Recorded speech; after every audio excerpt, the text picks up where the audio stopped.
Apa-apaan ini? Menyetrika saja tidak becus? Ibu Amara melemparkan syal sutra ke lantai. Cepat, setrika lagi. Itulah kalimat yang harus didengar Kirana berulang kali setiap hari. Selama 6 tahun terakhir, Kirana hanya bisa berdiri menunduk di hadapan ibu mertuanya yang selalu mencari-cari kesalahan, bahkan untuk kerutan terkecil sekalipun. Ia membungkuk untuk mengambil syal itu, tetapi pada detik itu juga, ia telah memutuskan.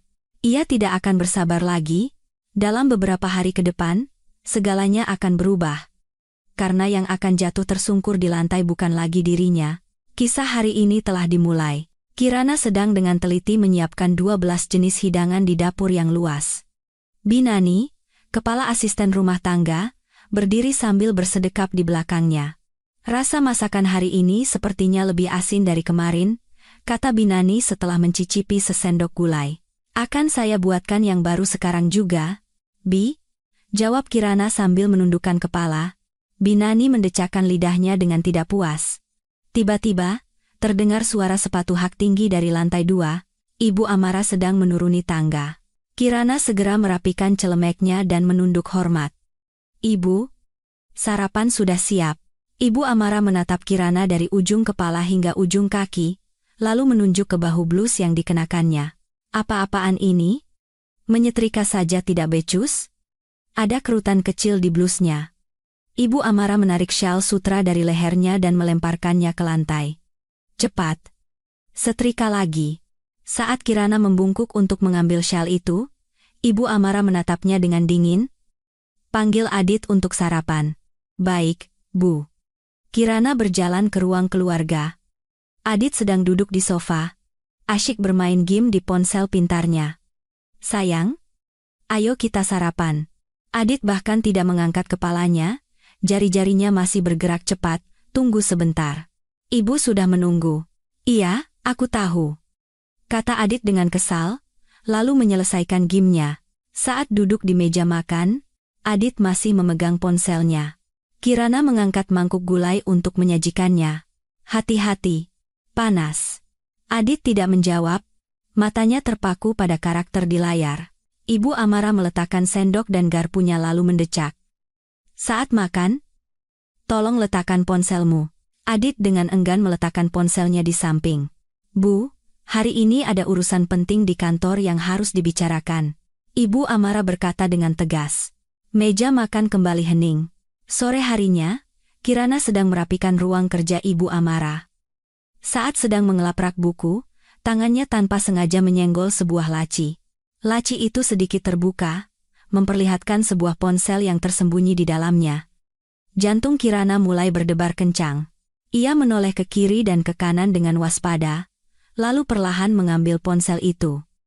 Di layar, muncul sebuah notifikasi pesan dari pengirim bernama K.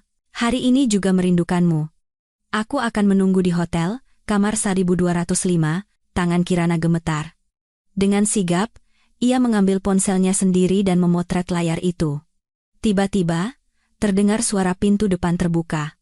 Kirana cepat-cepat meletakkan kembali ponsel itu dan menutup laci. Kirana, di mana kamu? Itu suara Ibu Amara. Saya di sini, Bu. Kirana berjalan keluar dari ruang kerja. Ibu Amara memegang sebuah kotak kecil. Lihat ini, hadiah dari rekan bisnis. Di dalam kotak itu ada sebuah bros berlian yang berkilauan. Cantik sekali, Bu, kata Kirana sambil menerima bros itu. Saat itulah, ia mencium aroma parfum pria yang menyengat dari tubuh Ibu Amara. Aroma yang asing dan belum pernah ia cium sebelumnya. Bu, apakah Ibu pakai parfum baru hari ini? Tidak. Memangnya kenapa? Ibu Amara tertawa canggung dan mengambil kembali bros itu. Tidak apa-apa. Bu, Kirana menundukkan kepalanya. Larut malam, setelah semua orang di rumah tertidur, Kirana pergi ke ruang cuci. Wajahnya tampak dingin dan tegar. Ia membuka laptopnya dan membuka file akuntansi pemasukan dan pengeluaran. Ia membuat folder baru yang tersembunyi dengan rumit, memasang kata sandi, lalu menyimpan foto tadi. Kirana menatap layar dan menghela napas panjang. Di ruang cuci yang kecil ini, hanya ia sendirian yang menghabiskan waktu. Setelah menemukan pesan itu, Kirana mulai mengamati jadwal Ibu Amara dengan cermat selama beberapa hari. Ia membandingkan jadwal penggunaan mobil yang tersimpan di garasi dengan jadwal resmi Ibu Amara. "Pak Joko, saya ingin tahu jadwal Ibu. Beliau setiap hari Selasa pergi ke daerah Sudirman, ya?" "Sekitar 3 jam. Benar, Non. Tapi saya tidak tahu persis urusannya apa." "Beliau tidak pernah memberitahu secara spesifik," jawab Pak Joko acuh tak acuh. Jantung Kirana berdebar kencang. Selasa sore, cocok dengan waktu dipesan dari K. Setelah makan siang di hari Selasa, Kirana mengamati Ibu Amara bersiap-siap pergi. "Ibu, kira-kira pulang jam berapa?" "Sebelum makan malam," kata Ibu Amara sambil memoles lipstik di depan cermin. Hari ini riasannya lebih tebal dari biasanya. Setelah Ibu Amara pergi, Kirana pun bergegas bersiap. Ia mengenakan topi lebar dan kacamata hitam. Ia memanggil taksi dan menuju hotel di kawasan Sudirman itu. Sopir taksi melirik Kirana melalui kaca spion. "Mau kemana, Non?" "Turun di depan Grand Hotel." "Pak." Lobi hotel lebih ramai dari yang ia duga. Kirana memilih duduk di sudut kafe lobi dan memesan segelas kopi americano. "Silakan ditunggu, Non," kata pelayan dengan ramah. Kirana memandang ke arah pintu masuk, menunggu dengan cemas. Sekitar 30 menit kemudian, ia melihat sosok yang dikenalnya. Itu Ibu Amara, tapi ia tidak sendirian. Ada seorang pria berusia akhir 30-an bersamanya. Keduanya bergandengan tangan dan tertawa saat berjalan melintasi lobi. Ekspresi wajah Ibu Amara sangat berbeda dari biasanya. Ia tersenyum seperti seorang gadis remaja. Kirana segera mengeluarkan ponsel pintarnya dan mulai merekam video. Tangannya gemetar hebat, tetapi ia berusaha keras untuk menangkap gambar mereka berdua. Keduanya berhenti sejenak di depan lift. Ibu Amara menoleh ke kiri dan ke kanan, lalu menggenggam erat tangan pria itu. Kirana menghela napas pelan. Inilah momen krusialnya. Setelah pintu lift tertutup, Kirana berhenti merekam. Tangannya yang memegang cangkir kopi tidak berhenti bergetar. Akhir pekan adalah hari kumpul keluarga. Adik perempuan Ibu Amara datang bersama suami dan anak-anaknya. "Kirana, kapan nih ada kabar baik?" tanya adik Ibu Amara sambil menatapnya. "Iya? Sudah berapa tahun menikah?" timpal Ibu Amara sinis. "Anak zaman sekarang tidak suka punya anak, Bu." Kirana menatap Ibu Amara dengan perasaan tidak nyaman. "Aku kan bicara fakta," kata Ibu Amara dingin. Adit berdeham dan membuang muka. "Mas Adit, bagaimana pekerjaan di kantor?" Keponakannya mencoba mencairkan suasana yang canggung. "Biasa saja, ekonomi sedang lesu akhir-akhir ini," jawab Adit sekenanya. Kirana duduk diam di tempatnya, tidak ada yang menghiburnya. Larut malam, Kirana kembali ke kamar dan pura-pura tidur. Adit sedang berbicara di telepon dengan seseorang di ruang keluarga. "Ibu kan tidak salah apa-apa. Kirana saja yang terlalu sensitif." Suara Adit terdengar samar dari balik pintu. "Soal anak juga begitu. Seharusnya dia berusaha lebih keras." "Iya, Ibu benar. Nanti aku coba bicara dengan Kirana." Kirana menarik selimut menutupi seluruh tubuhnya dan memejamkan mata. Ia merasa sesak napas. Keesokan paginya, Kirana bangun lebih awal dan membuka komputer Ibu Amara. Ia menggunakan hak akses administrator akun untuk memeriksa riwayat penggunaan kartu kredit perusahaan. Matanya terbelalak saat melihat daftar transaksi di layar. Ada pos pengeluaran yang tertera sebagai biaya jamuan untuk Bapak Kevin setiap hari Selasa, tetapi jumlahnya jauh berbeda dari biaya jamuan pada umumnya. "Apa ini?" gumam Kirana pada dirinya sendiri. Ketika ia mengklik untuk melihat rincian akun biaya khusus, ia menemukan daftar yang lebih mengejutkan. Ada catatan pembelian setelan jas seharga 300 juta rupiah dari merek pakaian pria mewah, dan juga tanda terima pembelian jam tangan mewah seharga lebih dari 1 miliar rupiah dari butik jam tangan ternama. Kirana segera mengambil tangkapan layar dari daftar-daftar itu. Ia yakin nama Kevin ini adalah pria yang sama dengan yang ia lihat kemarin. Sekarang semuanya jelas. Kirana tertawa kecil, lalu menyimpan file-file itu, tatapan matanya menjadi sangat dingin. Beberapa hari kemudian, adalah hari Ibu Amara melakukan pemeriksaan kesehatan tahunan di rumah sakit. Kirana menyelesaikan pekerjaan rumah lebih cepat dari biasanya. "Beliau akan kembali sore hari," Kan, Pak? Tanyanya pada Pak Joko. Iya, Non. Sekitar jam 3 sore. Kirana melihat jam. Ia masih punya waktu sekitar 1 jam. Kirana berjalan ke ruang kerja dan menatap brankas yang tersembunyi di balik lukisan di dinding. Ia teringat angka-angka yang sering digumamkan Ibu Amara. Kevin lahir tanggal berapa? Ya? Itulah yang dikatakan Ibu Amara pada dirinya sendiri beberapa hari yang lalu. Kirana menekan tombol angka di brankas dengan tangan gemetar. 3,1,4. 14 Maret. Mungkin ulang tahun Kevin. Brankas tidak terbuka. Kita pertama kali bertemu tanggal berapa, ya? Ia teringat ucapan Ibu Amara saat berbicara di telepon. Ia mencoba lagi. 1,025, 25 Oktober. Klik. Pintu brankas terbuka. Jantung Kirana serasa mau meledak. Di dalam brankas, ada berbagai perhiasan, beberapa USB berwarna hitam, dan sebuah buku kas tebal bersampul hitam. Kirana membuka buku kas itu. Apa ini? Di setiap halaman, tertulis angka-angka dalam jumlah fantastis. Ada nama-nama perusahaan seperti KM Consulting dan Vision Trading. Perusahaan dengan inisial K dan M dari Kevin. Uang sebanyak ini, gumam Kirana pelan. Ratusan miliar rupiah mengalir ke perusahaan-perusahaan cangkang ini setiap bulan. Kirana segera menggunakan ponsel pintarnya untuk memotret halaman-halaman penting dari buku kas itu. Tiba-tiba, terdengar suara pintu depan terbuka. Sudah pulang? Kirana melihat jam dengan kaget. Masih jam 2:30. Pak Chandra? Bagaimana hasil pemeriksaannya hari ini? Terdengar suara Ibu Amara. Tidak ada yang abnormal, Bu. Tapi kondisi tubuh memang tidak seperti dulu lagi.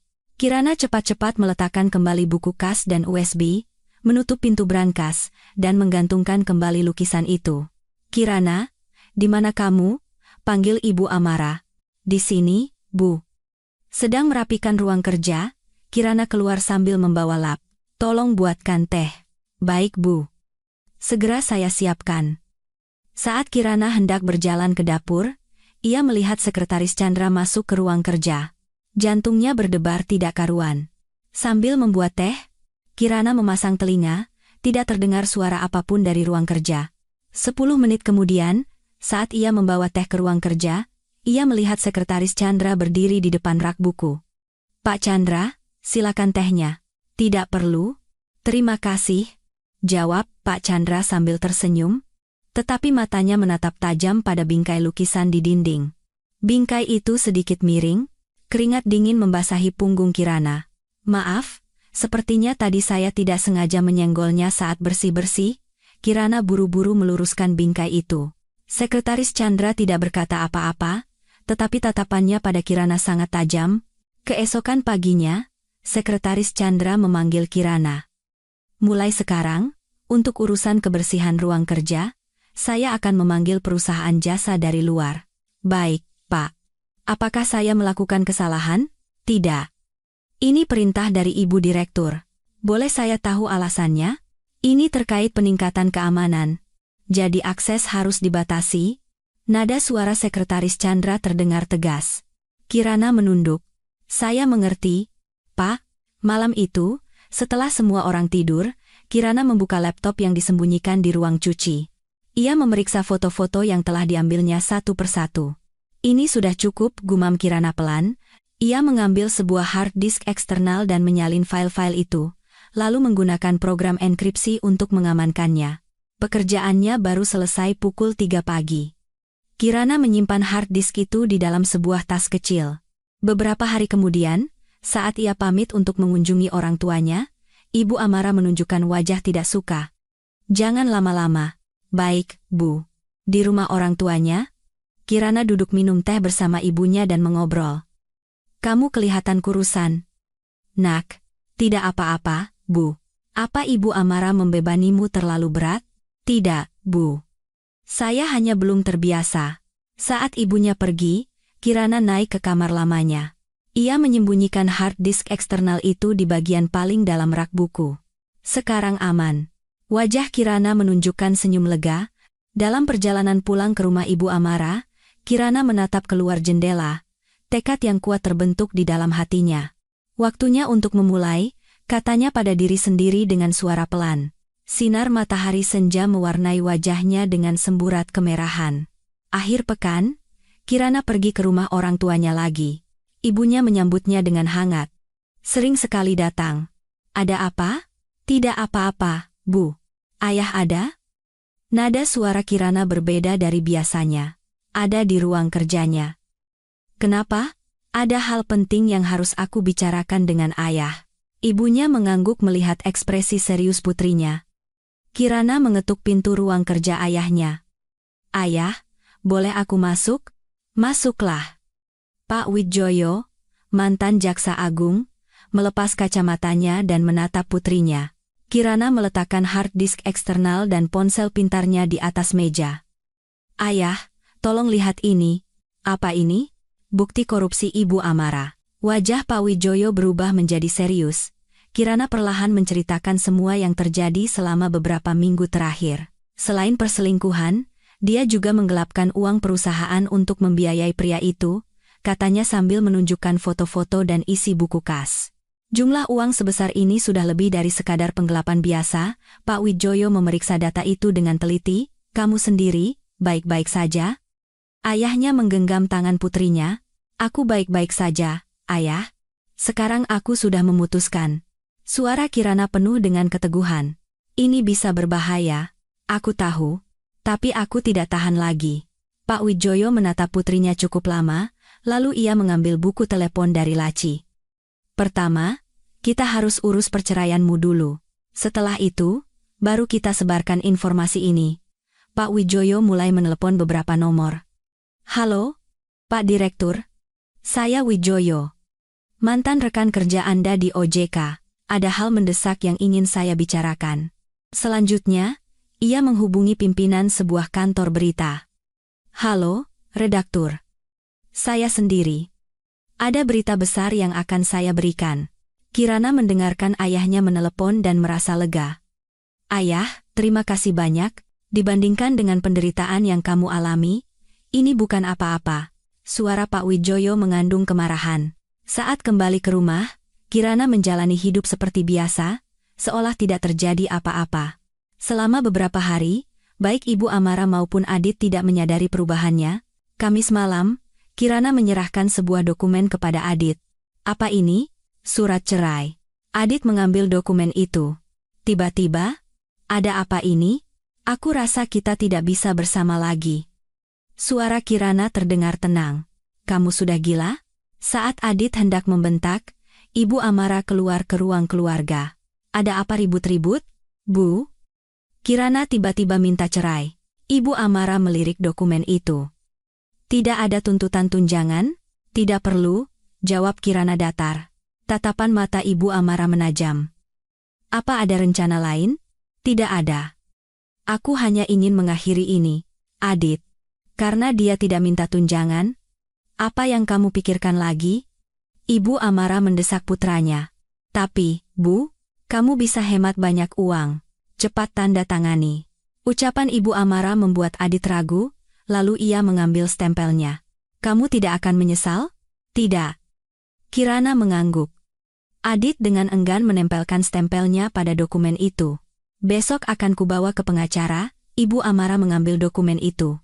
Malam itu, Kirana mengemasi barang-barang pentingnya ke dalam sebuah tas kecil. Ia hanya membawa beberapa setel pakaian dan dokumen penting. Ia diam-diam menyembunyikan tas itu di bagasi mobilnya. Terakhir, ia menelusuri dapur yang pernah ia urus, tempat ia harus berdiri setiap hari selama 6 tahun terakhir. Selamat tinggal, gumamnya pelan, lalu mematikan lampu. Saat kembali ke kamar, Kirana menatap Adit yang sedang tidur. Wajah suaminya yang terlelap tampak asing. Semoga kamu beruntung. Kirana berbalik dengan wajah dingin dan merebahkan diri. Ia tidak bisa tidur memikirkan bahwa besok segalanya akan berubah. Pukul 5 pagi, Kirana bangun diam-diam dan mengirim pesan kepada ayahnya. Sudah siap. Tak lama kemudian, sebuah pesan balasan masuk. Kamu sudah lama bersabar, nak. Hari ini akan menjadi awal yang baru. Senyum kecil muncul di wajah Kirana. Mimpi buruk yang panjang akan segera berakhir. Pengadilan ramai sejak pagi. Kirana, mengenakan setelan hitam, turun dari mobil. Angin dingin bulan November meniup rambutnya.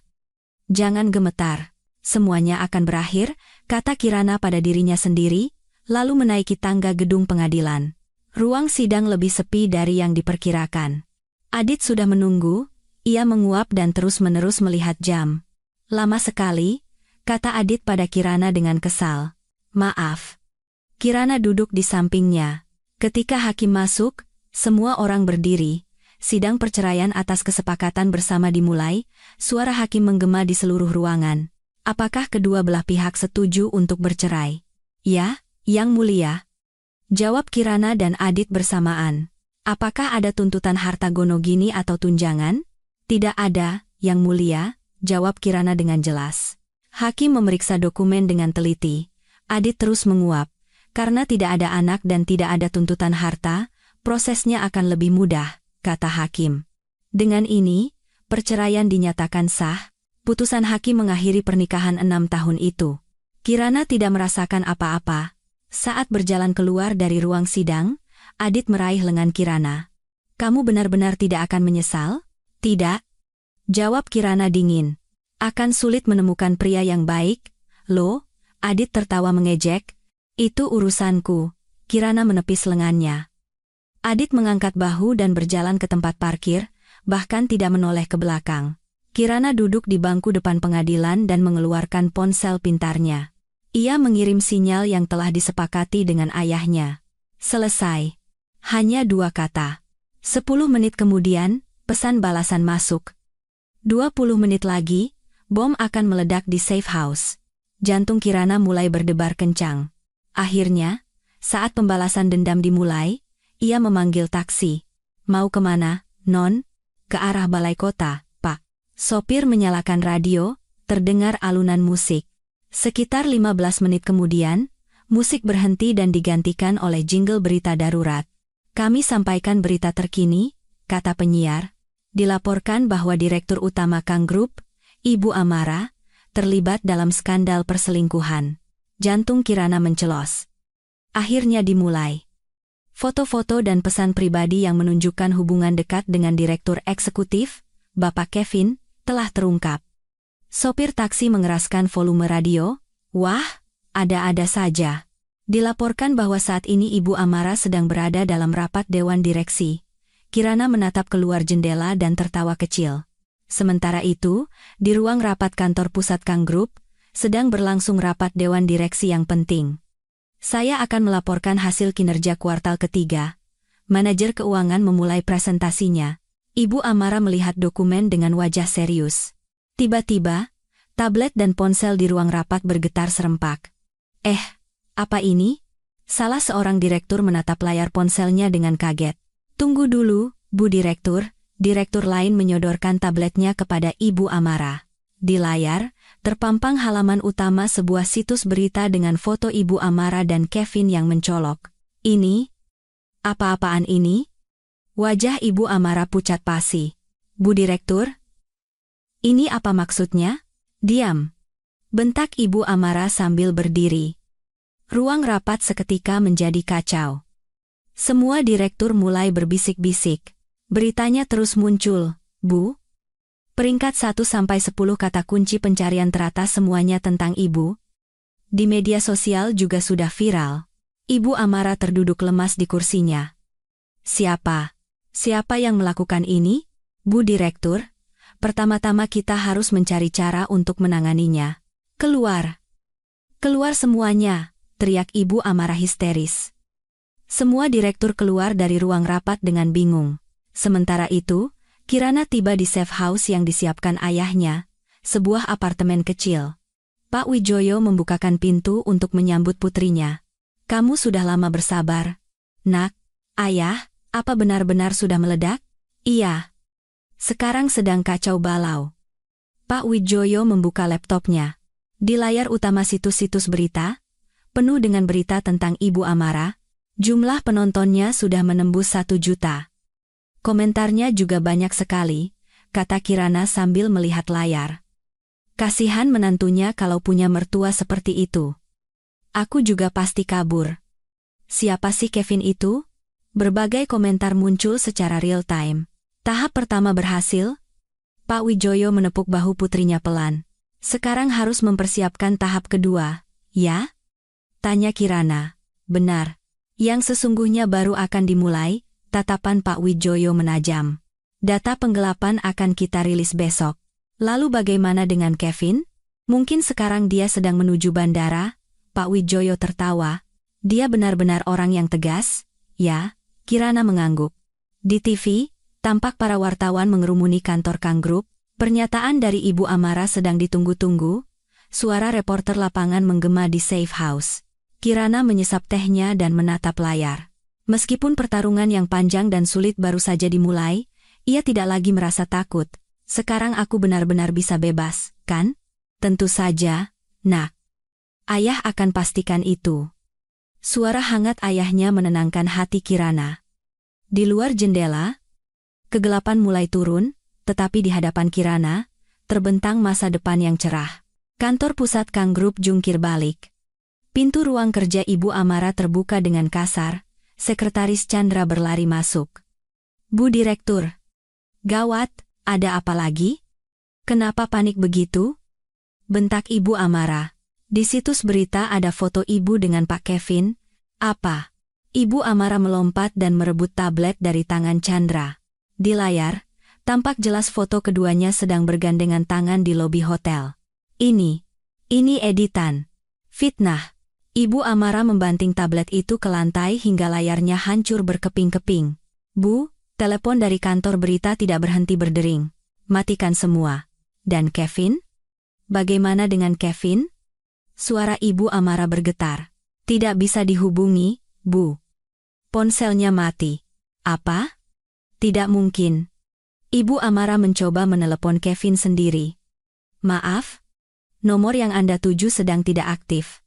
Hanya suara operator otomatis yang dingin. Aneh, kenapa Kevin tidak mengangkat telepon? Gumam Ibu Amara bingung. Lalu menelepon lagi, tetapi hasilnya sama. Tiba-tiba, kepala bagian personalia bergegas masuk. Bu Direktur, Pak Kevin mengajukan surat pengunduran diri mendadak pagi ini. Apa? Dan ada laporan bahwa sekarang dia berada di Bandara Soekarno-Hatta. Kaki Ibu Amara lemas, ia terduduk di kursi sambil memegangi kepalanya. Kevin meninggalkanku? Sepertinya sedang mengurus keberangkatan ke luar negeri, Bu, kata kepala bagian personalia dengan hati-hati. Tidak boleh. Cepat ke bandara sekarang. Tangkap dia. Bu, sepertinya sudah terlambat. Dia mungkin sudah berangkat. Wajah Ibu Amara pucat pasi. Lalu, siapa yang melakukan ini? Gumamnya. Tiba-tiba, wajah Kirana melintas di benaknya. Jangan-jangan. Kirana? Ibu bilang apa? Pasti Kirana.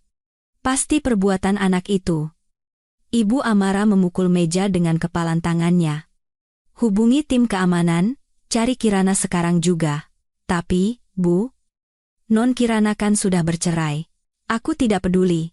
Pokoknya temukan dia.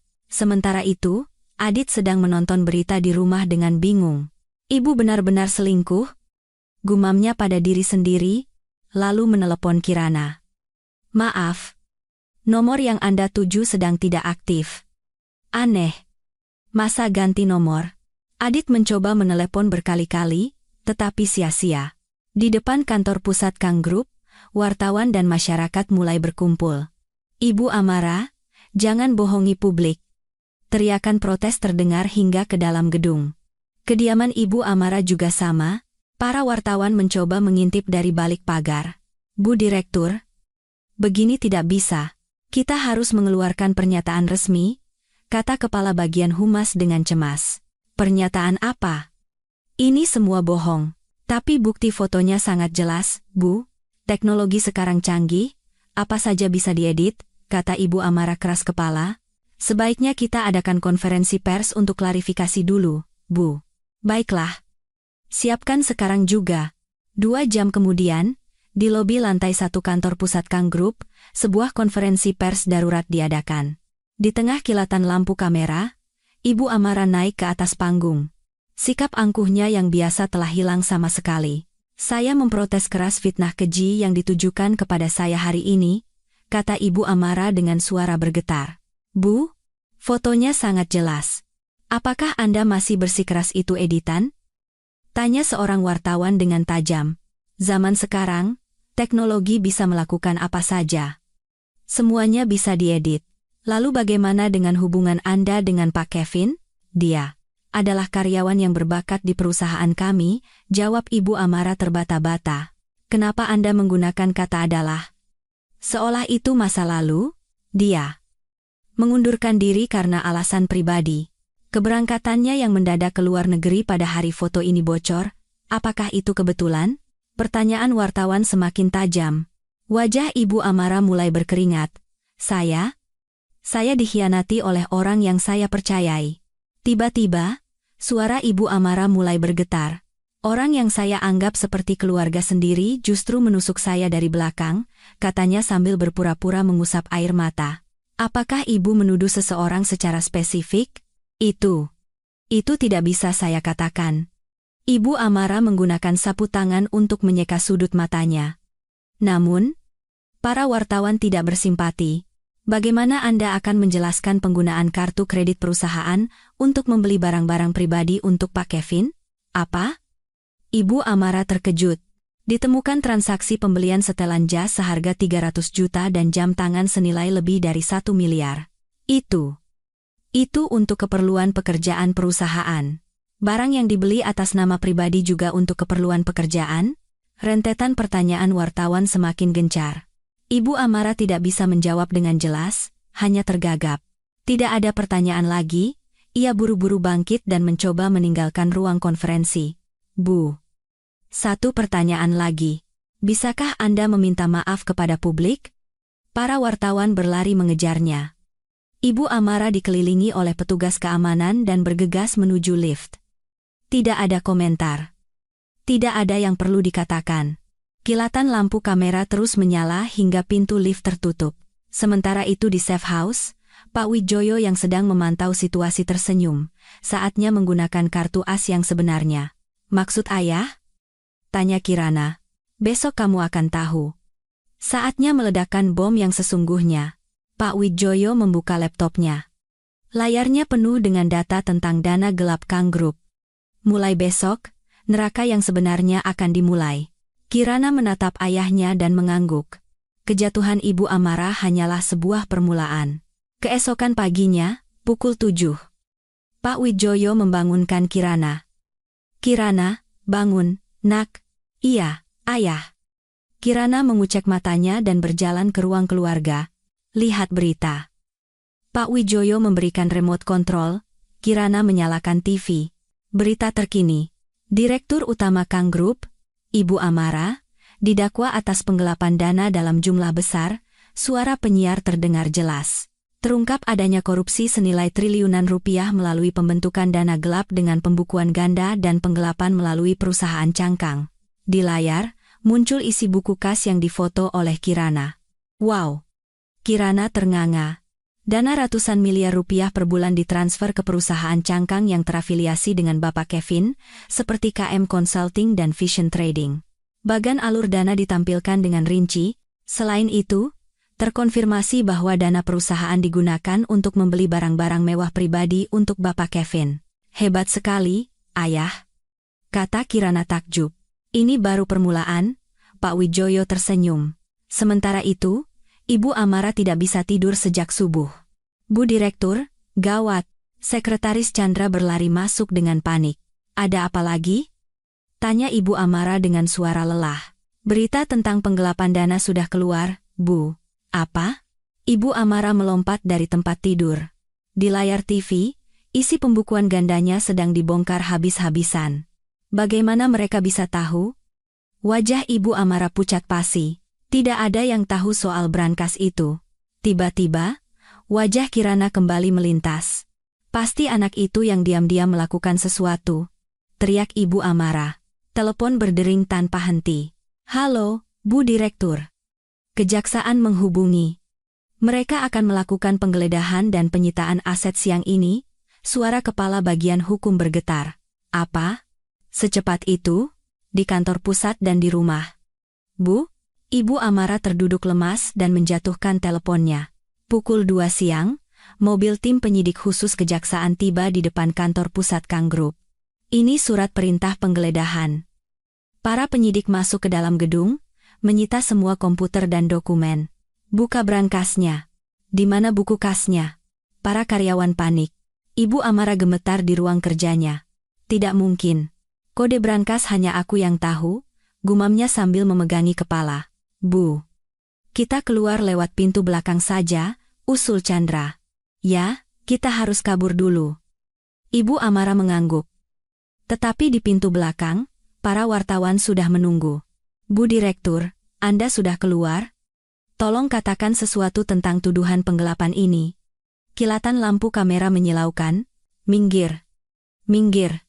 Bentak Ibu Amara sambil mendorong wartawan. Tiba-tiba, seorang penyidik dari kejaksaan menghampirinya. Ibu Amara, ini surat perintah penangkapan. Ia menyodorkan surat itu. Apa? Surat penangkapan? Ibu Amara mundur. Surat perintah penangkapan dikeluarkan atas tuduhan penggelapan dan penyalahgunaan aset. Tidak. Aku tidak mau pergi.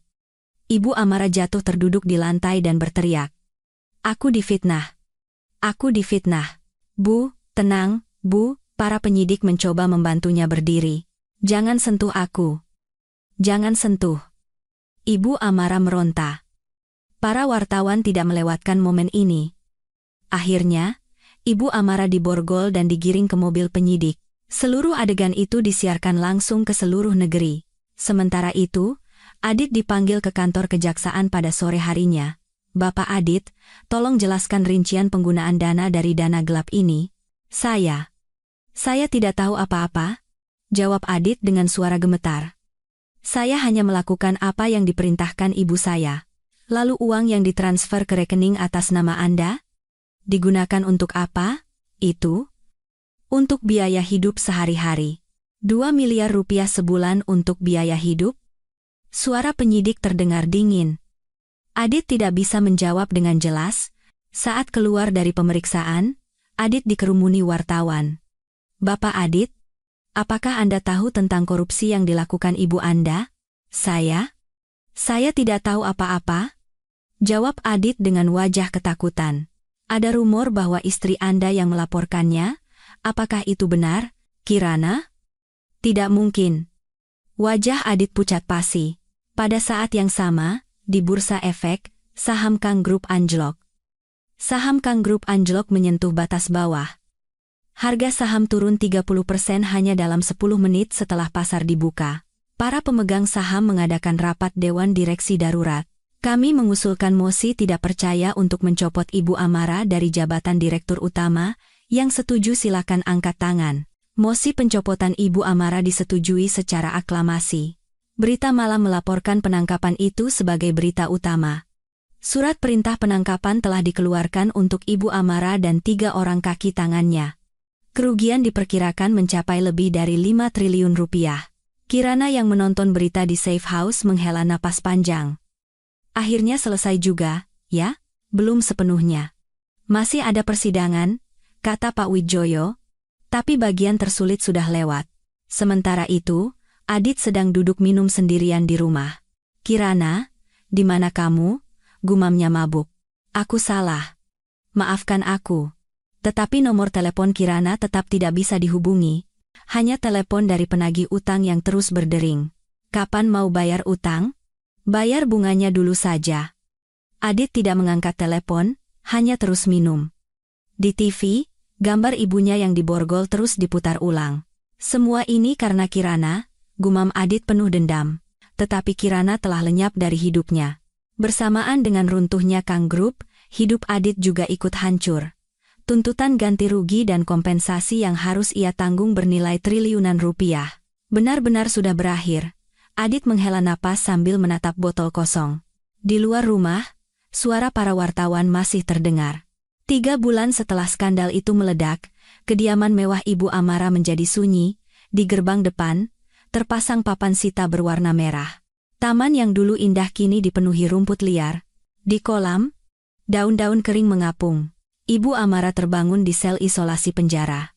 Ia mengenakan seragam tahanan abu-abu, penampilannya menyedihkan. Amara, ada yang besuk, seorang sipir membuka pintu sel. Siapa? Pengacara? Ibu Amara bergegas ke ruang besuk dengan langkah lelah. Di seberang kaca, pengacaranya sudah menunggu. Bagaimana dengan penangguhan penahanannya? Ibu Amara mengangkat gagang telepon. Permohonan penangguhan ditolak, Bu, jawab pengacara sambil menggeleng. Apa? Tidak mungkin, karena buktinya sangat kuat, pengadilan menganggap risiko melarikan diri sangat tinggi. Lalu sampai kapan aku harus di sini? Suara Ibu Amara meninggi. Sampai hari persidangan, mungkin setidaknya 6 bulan lagi. 6 bulan. Kamu gila. Ibu Amara memukul kaca dengan kepalan tangannya. Tenang, Bu. Tidak bisa seperti ini. Tenang? Kamu tahu aku dalam situasi apa? Kita harus fokus untuk persidangan, kata pengacara dengan tenang. Lalu apa yang sudah kamu lakukan? Hanya menerima uang tapi tidak bekerja dengan benar. Teriak Ibu Amara histeris. Waktu besuk habis, sipir datang dan hendak membawa Ibu Amara pergi. Hei! Aku masih harus bicara. Teriak Ibu Amara sambil diseret keluar. Sementara itu, Adit sedang mabuk di apartemen sewaannya. Tumpukan surat tagihan menggunung. Pasti telepon lagi, gumam Adit sambil melihat ponselnya yang bergetar. Halo? Bapak Adit, Anda sudah menunggak 3 bulan. Sekarang tidak punya uang, jawab Adit terbata-bata. Kapan bisa bayar? Beri saya waktu sedikit lagi. Kami tidak bisa menunggu lagi. Kami akan proses secara hukum. Tunggu. Panggilan diputus. Adit melempar ponselnya. Sial! Hidup macam apa ini? Ia menenggak botol minuman keras hingga tetes terakhir. Kirana? Di mana kamu? Adit menelepon nomor Kirana. Maaf? Nomor yang Anda tuju. Masih suara operator otomatis yang dingin. Maafkan aku. Sungguh maaf. Adit menunduk dan menangis. Sementara itu, di sebuah gedung di Jakarta, Kirana sedang sibuk. Sebuah papan bertuliskan studio memasak Kirana tergantung di depan. Penataan meja seperti ini sepertinya bagus, katanya kepada staf perusahaan interior sambil memberi isyarat. Baik, Bu. Siap, meja masaknya tolong direndahkan sedikit lagi, ya? Siap, Bu. Akan kami perbaiki. Wajah Kirana berseri-seri penuh kehidupan. Untuk pertama kalinya dalam 6 tahun, ia membangun ruangannya sendiri. Akhirnya ini benar-benar milikku, ia tertawa kecil. Sore harinya, Kirana berjalan keluar gedung. Ia menarik napas dalam-dalam dan menatap langit. Segar sekali. Sinar matahari terasa hangat. Tiba-tiba, terdengar suara mobil yang familiar. Pak Wijoyo turun dari mobil dan menghampiri putrinya. Anak ayah. Capek ya hari ini. Ayah, kapan datang? Kirana tersenyum cerah menyambut ayahnya. Baru saja sampai. Bagaimana studionya? Sudah mulai terlihat bagus. Minggu depan sudah bisa dibuka. Wah, sudah ada yang mendaftar kursus? Sudah. Ayah? Kata Kirana gembira. Baguslah. Akhirnya kamu bisa mengejar mimpimu. Pak Wijoyo menepuk bahu putrinya pelan. Ini semua berkat ayah. Apa-apaan. Kamu bisa melakukannya karena usahamu sendiri. Keduanya masuk ke dalam mobil. Malam ini makan apa kita? Kata Pak Wijoyo, sambil menyalakan mesin. Biar aku yang masak di rumah. Oh ya? Mau masak apa? Sayur asem kesukaan ayah? Bagaimana? Wah, boleh juga. Sudah lama tidak mencicipi masakan putri ayah. Pak Wijoyo tersenyum bahagia. Harus beli sayurannya dulu. Kalau begitu kita mampir ke supermarket dulu, ya? Iya. Tahu juga. Sama kangkung. Telur juga sepertinya sudah habis. Benar? Harus beli telur. Ayah dan anak itu mengobrol dengan alami. Percakapan sehari-hari yang sederhana, untuk pertama kalinya dalam 6 tahun. Mobil tiba di supermarket. Ayah, mau ikut masuk? Tentu. Keduanya berjalan bergandengan tangan ke dalam supermarket. Kangkung di mana? Ya? Sepertinya di bagian sayuran sana, tahu di bagian pendingin. Kirana memandu ayahnya dengan cekatan.